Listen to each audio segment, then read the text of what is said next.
मुझे ऐसी नफरत है डॉल से जैसे वेजिटेरियन को नॉनवेज से होती है। एक दिन मैं अपनी बहन को स्कूल से घर लेकर जा रहा था। मुझे मार्केट से कुछ काम था तो मैं अपनी बहन को भी मार्केट ले गया। मैं सामान लेकर निकला ही था कि सामने वाली टॉय शॉप पर मेरी बहन को कुछ डॉल्स दिखी। वो डॉल्स खरीदने की जिद करने लगी।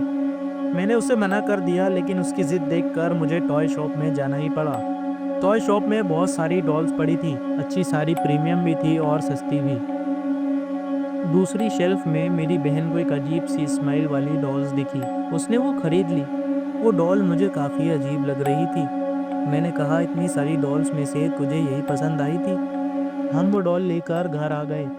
मेरी बहन उस डॉल को और सजाने लग रही थी। थोड़ी देर में मेरा छोटा भाई भी आ जाता है। जब उसने ये डॉल देखा तो कहने लगा, क्यों ले आई ये फालतू चीज़? तुम्हें पता भी है ये क्या है?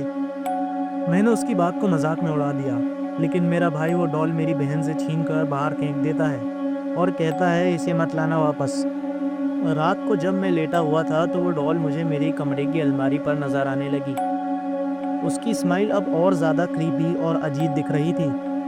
मैं चौंक कर उठ गया। इसे तो मेरे भाई ने बाहर फेंक दिया था, तो ये मेरे कमरे में कैसे आ गई?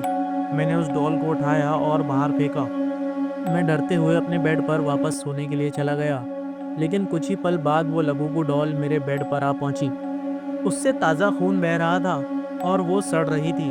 मैं उठा और दरवाजे की तरफ भागा, लेकिन दरवाज़ा नहीं खुल रहा था। मैं दरवाजे को पीट रहा था और चिल्ला रहा था, लेकिन कोई रिस्पॉन्स नहीं आ रहा था। वो डॉल धीरे धीरे मेरे करीब आ रही थी, लेकिन इस बार लबूबू डॉल का जाल कामयाब नहीं होने वाला था।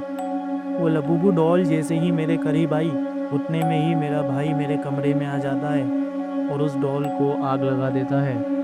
हम उस डॉल की राख को बागीचे में दफना देते हैं और मैं वापस सोने चला जाता हूँ। थोड़ी देर बाद वो डॉल मेरे रूम की विंडो के बाहर नजर आने लगी। जैसे ही मैं उसकी तरफ बढ़ा वो गायब हो गई।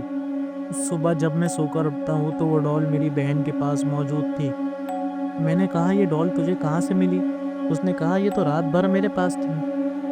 मैं तेजी से बागीचे की तरफ गया और वो खड्डा वापस खोदा, तो वहाँ उस डॉल की राख मौजूद नहीं थी।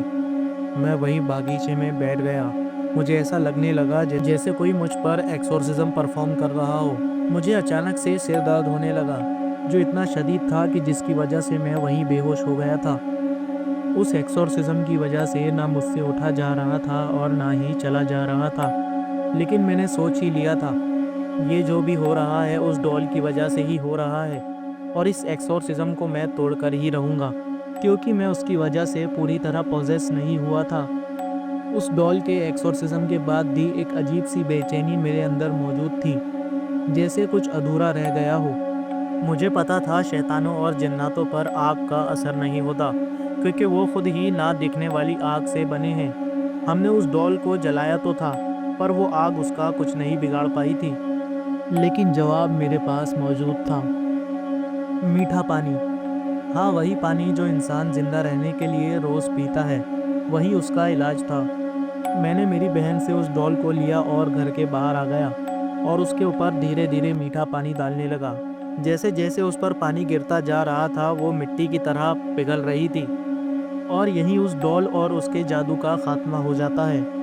मैं भी पॉजेस हालत से नॉर्मल हालत में आ चुका था, और जिस तरीके से मैंने उस डॉल का जादू खत्म किया, वो तरीका मेरे पास एक किताब से आया है।